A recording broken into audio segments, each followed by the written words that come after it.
people were like, whoa, I'm not an artist. That feels really risky. And I was like, yeah. And you're going to ask kids to do that all year. This is High Tech High Unboxed. I'm Alec Patton, and you just heard the voice of David Roney, who's an instructional coach at High Tech High Mesa. I wanted to find out more about what was happening at High Tech High Mesa because of what High Tech High's Director of General Education, Diana Cornejo Sanchez, told me about what she saw when she visited the school 6 days into the new school year. In every single classroom that we walked into, we saw students collaborating, we saw students designing, we saw students problem solving, students were up. It was kind of that environment where you walked in, you didn't really know where the teacher was because they were everywhere managing all of the millions of things that were happening in the classroom that were all so exciting. Like, students were 100% engaged in some kind of experience. And I think that part of this is, right, when we talk about beginning of the school year, we always think about beginning of school years as setting expectations, right? Typically and traditionally, it's usually about behavior in the classroom. And we forget that behavior is linked to engagement. So it's why not set the expectations for learning? Because we learn by doing. And what we saw at High Tech High Mesa was that educators had experienced something before the school start that allowed them to create these conditions in their classroom, right? And so we saw that they had carefully designed active learning opportunities for their staff in their back to school professional development. And so for the staff, it was a model for learning in their classrooms. So that's where we had the opportunity to see students collaborating, problem solving, designing, testing, and most importantly, learn by doing. And that was by launching immediately into the projects. I heard High Tech High Mesa's approach described as PBL from day one. And when I asked their director, Brett Peterson, about it, he told me to talk to David. I started by asking David about the rationale behind PBL from day one. We think it's really the vehicle by which students most quickly and most deeply find what's important to them. And when students find meaning and purpose behind their work, then they want to learn. And that's what we want it to feel like here. Brett Peterson, our director, has told me before that his goal is on the first day of school to walk around campus and see students doing on the first day. And I really took that to heart when Natalie Zanzuki and I, she's our Dean of Students, started approaching the planning of staff days. That's really what we had in mind as our goal, is that everybody would be engaged in project work on day one. Now, there's also an argument that you should spend the first couple of weeks team building and it should be a different thing from the project. How do you feel about that? Well, I mean, I certainly see an argument for that. And there are places where I think that's really super appropriate. Particularly if you have a project that is going to immediately delve into hard history, or there's something that's happening in your classroom for which there's a really important relational basis prior to the work itself. I think that certainly is an argument I hear. And I would say no shade to folks who make the choice to do that. But also in a lot of ways, what we hear from students, what I have heard from students, our students here, I've been here for a few years, and what I hear from our students here is that they already really know each other. And so when students walk into our classrooms with a pretty solid sense of each other already, what we really care about is that they get to know each other on a deeper level, and that they feel like those connections they're making with each other are meaningful. And often we find that the most meaningful connections they can make with each other are through purposeful and legitimate collaboration. So that's not to say that we don't invest in really purposeful identity and community development. We certainly do, but the vehicle for that is a project. Awesome. Thank you. You said that Brett Peterson had this vision and kind of goal that there would be meaningful work happening in every classroom. If you walked around on the first day of school, kids would be making stuff. Kids would be doing stuff that was meaningful and important, and that you designed the August staff days to set yourselves up for that. How much time do you have to work with the staff?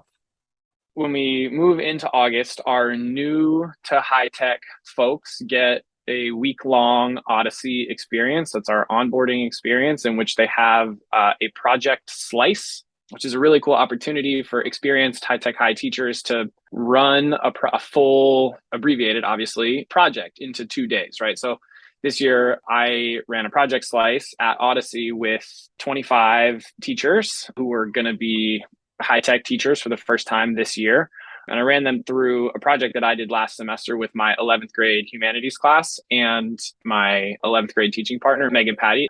And so that's the first thing that happens at Odyssey. And I remember when I was new to high tech and I went through a project slice, and it was the most important way for me, who was new to high tech's version of PBL, which is, I came to high tech in the first place because it was the gold standard in PBL. So far as I could tell, I had been teaching in Nashville for 5 years. And I was really interested in seeing what it looked like, where it was being done best. And as far as I could tell, that was here. And so in my experience in onboarding, the best way for me to figure out what PBL was to experience it, which of course is like what we believe at high tech, right? Is the best way to learn is through experience. And so when Brett talked about wanting to lead with projects, that really resonated with me because that's what was effective for me as a learner when I arrived in this organization. So I was actually working with Camille Dixon originally, who was formerly our dean of students at the end of the year last year, to sort of plan out what staff days would look like. And so we decided that we would devote the first of our 7 staff days to a project slice, a miniature version of a project slice. So like I said, we have the Odyssey, which is the new teacher onboarding. And then right after Odyssey, we had 7 days this year that were devoted to what we call staff days. So those were days that my partner in crime here, Natalie, and I were able to plan for all the things that teachers would need: how to plan projects, how to plan daily instruction here, what does our schedule look like, what is our safety plan, how do we deal with discipline, all the things that people need to know in order to be successful on a campus. So if I'm a high-tech high Mesa teacher and summer's over, it's my first staff day, where am I coming to on day one, and what happens when I walk in the door? Well, first of all, I think the most important thing about our culture is that when you walk in for day one of a staff day, it's not really day one, right? Like the day after students have their final day, we have one more day as a staff. And on that day, we spent a lot of time talking about what our inspiration, what our interests were for our projects for the following year. So we spend some time with our collaborators on the day before summer starts. And on that day, I asked people, what kind of work do you actually like to do over the summer? And what might we stay connected so that when you arrive for staff days, you feel like you've got a really good project seed that you can sort of bring to fruition during staff days, right? Because there's nothing worse than showing up at staff days and not knowing where you want your project to go, generally, not having any community partnerships on your mind, not having any field work on your mind, not knowing what you want your product or your exhibition to be. Like, if you don't know any of that when you walk into staff days, it 100% feels stressful, right? Like planning a project in 7 days is a challenge because a lot of it takes time. So I think the first and most important thing is we spent time before summer started finding out what is your workflow over the summer and how can we stay connected so that when you show up to staff days, you feel pretty confident already about what's happening. So I actually talked to a lot of people over the summer in different capacities: quick text messages, longer emails, phone conversations. We had a training with Blue Dot run by a bunch of amazing folk, formerly high-tech teachers who are now doing some consulting. And so we had a number of our new to Mesa teachers join us for that. So a lot of opportunities for ideation. And so that was a chance for us to kind of get the ball rolling, I guess I would say. So when we approached staff days, it wasn't like, hey, this is who we are. It was more like, hey, welcome back. We're excited you're here, even for the people who were new. So I think that preliminary work was really super important. But then when people came for staff days, we wanted them to have a project-y experience that also allowed them to get to know each other, right? So this speaks to your question of what is the balance between community building and project work? So Camille and I last year, during, at the end of last school year in May of 2022, we decided that we wanted to run a slice, and I had used as a launch in my project in the spring of 2022, I had used this launch where students interviewed each other. It was a documentary project. And so the launch for this project was for students to interview each other and then create a short documentary that captured the interview they did with some sort of visual aspect. And so the idea was that they would get a feel for what visual storytelling is like, but they would also get to know somebody else in their class on a much deeper level than they otherwise would. So we repurposed that launch for our staff. So that was the project slice we did. Staff members looked at student work. So I showed them, obviously with permission of students, I showed the staff some examples of really excellent versions of this interview documentary project that students had made. I invited the students to come and talk about the work that they had done, what was challenging for them, what supports they felt like they needed in order to be successful. And then as a staff, we developed like a super quick rubric for like, what would a great version of this look like? So we all had sort of shared expectations. And of course, I'm doing that not because our staff needed to have a rubric for this project, but to model the idea that co-constructing a rubric is a really good way to build investment in a product.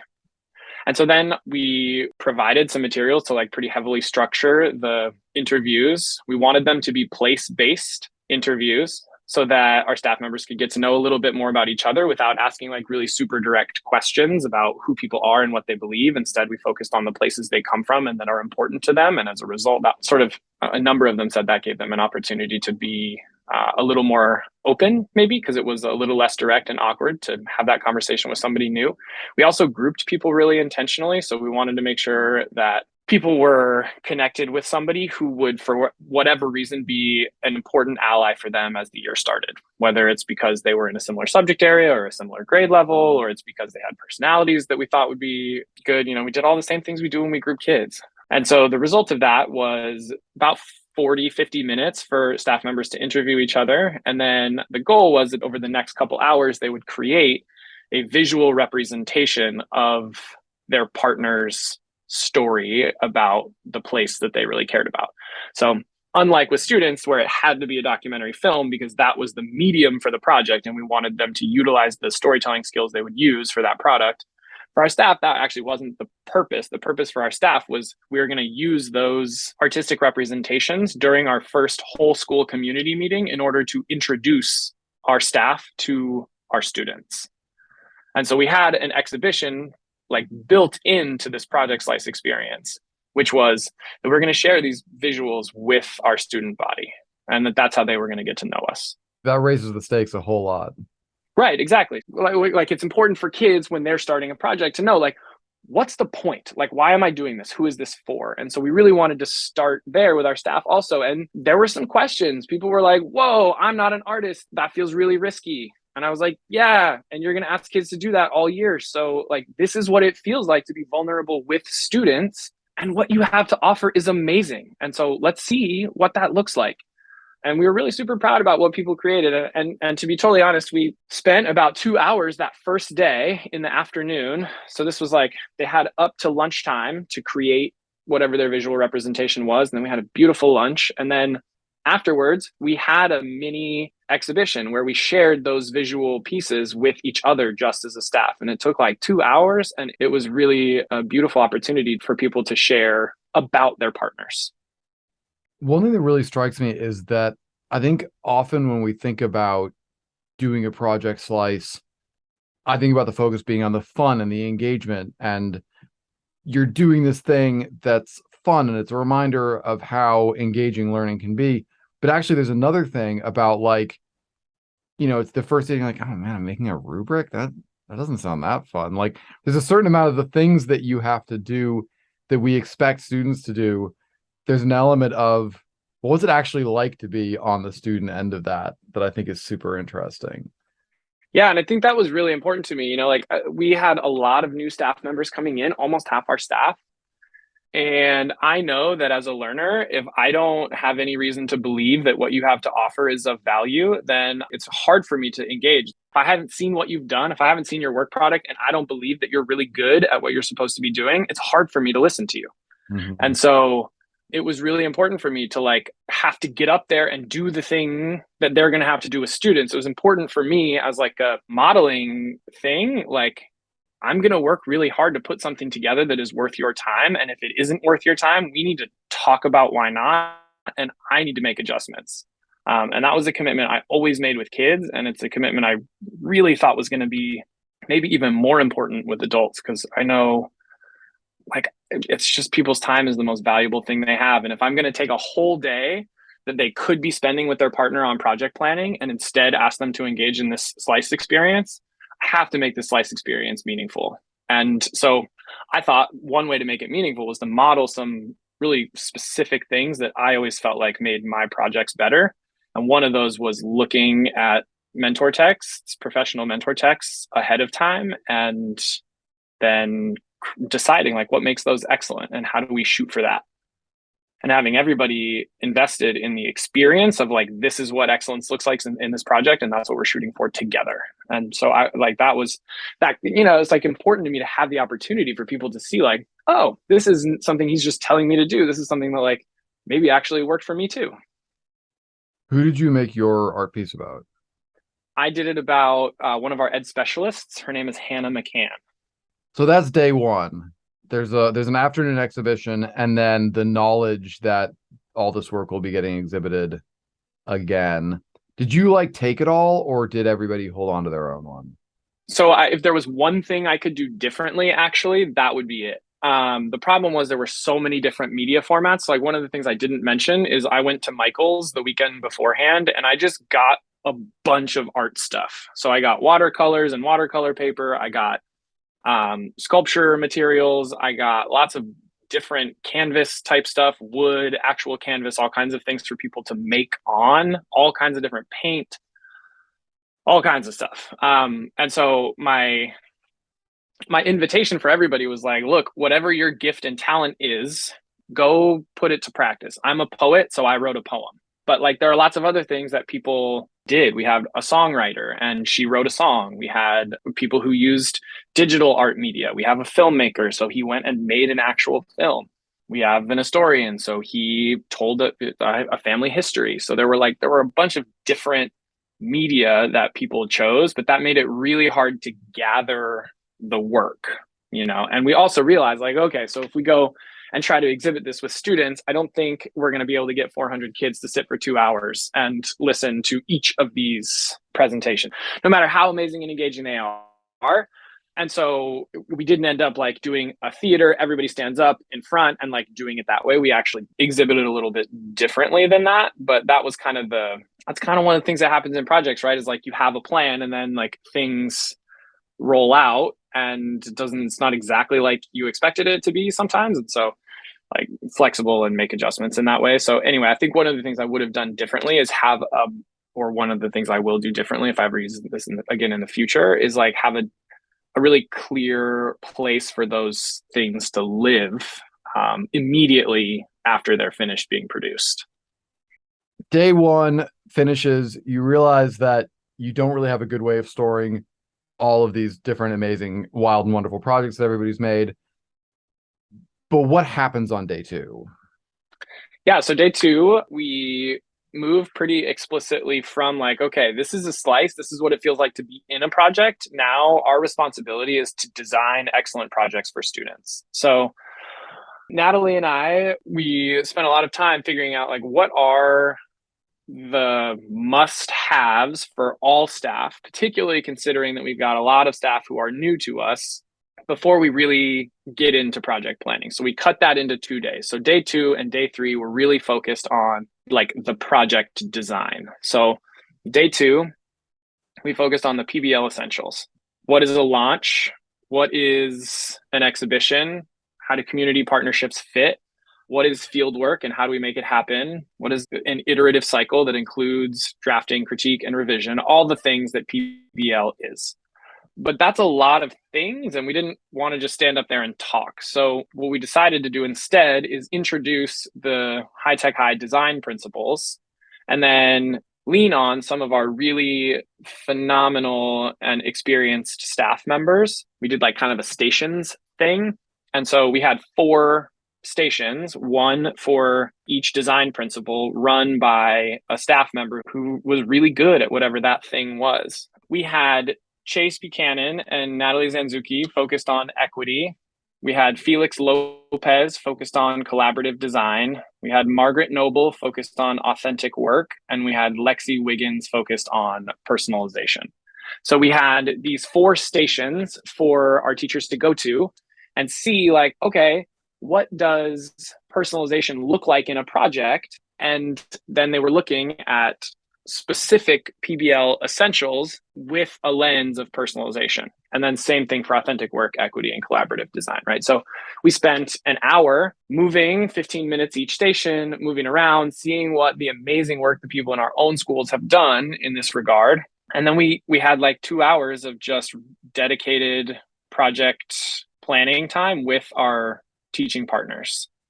Then we had lunch, and then afterwards we had really purposeful project tunings inside of disciplines. So the first day was focused on disciplines, thinking that, like, okay, if I'm a science teacher, I really want to talk about the launch and the product and the exhibition, all that stuff, all my project essential, my PBL essentials. I want to talk about that stuff with other science teachers, other people who have the same context I do, because the project stuff is where they're going to be able to give me the most valuable feedback. So that was day 2, was focused on PBL design principles and PBL essentials. And then day 3, we were focused on student learner outcomes, our SLOs. Natalie developed a really beautiful gallery walk experience where we traveled in grade level teams and we ideated and set a vision for what those student learner outcomes look like at each grade level on our campus. And then we had the same thing. We had 2 hours of dedicated project work time with our teaching partners. Then we had lunch.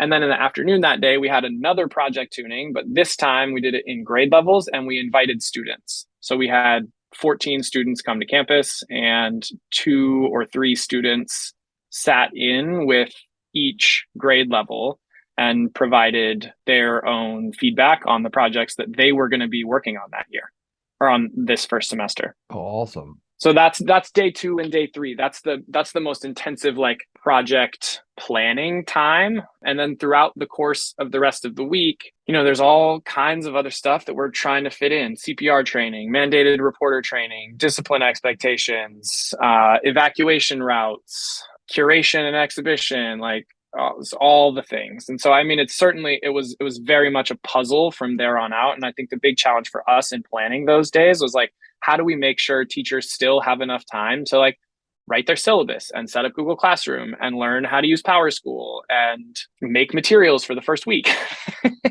So, like, it's a balance between, like, what do we need somebody to stand up and talk about? What can we do through email? How can we make sure people have as much time as possible to do the things that professional educators do? And did you achieve PBL from day 1 across the school?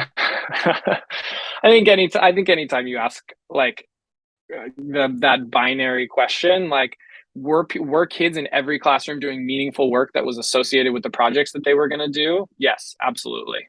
Was everything perfect? Probably not. Are we still growing every day in order to live out the sort of vision that PBL sets for us? Yeah, we are. I don't want to make it sound like everything is, like, just glittering and gold and we got rainbows and unicorns everywhere, but like, this is hard work. Like, sustaining really purposeful and meaningful projects over the course of the semester is very challenging work. And you have community partners drop out, and you have field trips that for whatever reason can't work out, and you have products that don't go the way you expected them to, and you have whatever, like, all kinds of things happen. And so, yeah, like, teaching is still hard and planning is still hard, and we're learning a lot. But I think more than anything, what stands out to me as a success about the beginning of this year is that everybody bought into the idea that students learn more when they're doing something that's valuable. And to make something valuable, it needs to be connected to an outcome for them. And so I think, really, if nothing else, we absolutely had a whole staff of people who were bought into that idea. And that was really cool.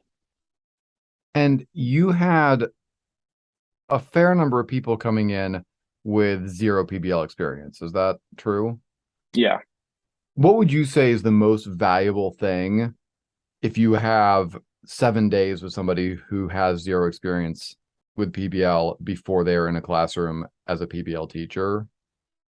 I hope this doesn't sound trite, but I would answer that question in the same way. I would answer a question about like, what is the most important thing you can do in order to make sure your students are set up for success? Like, get to know them, know what they care about, know what's important to them, know what their values are, and then be able to center those in the development of the learning experiences that they'll build for kids. Like for me, like my vision in my classroom is literacy is justice. I was unabashedly a person who is committed to making sure students saw themselves as strong readers, writers, and thinkers, and were able to use that as a tool for whatever was important to them. It's like if I'm a person who's coming into a school and the people who are designing the learning experiences know that about me and don't shy away from that, then they can really help me develop amazing projects that allow my gifts and talents and values to be at the center. And so I think that was the most important thing for me, was like, get to know the people and what they're amazing at, and help them see how what they're already amazing at can help them build excellent projects. David, thank you so much.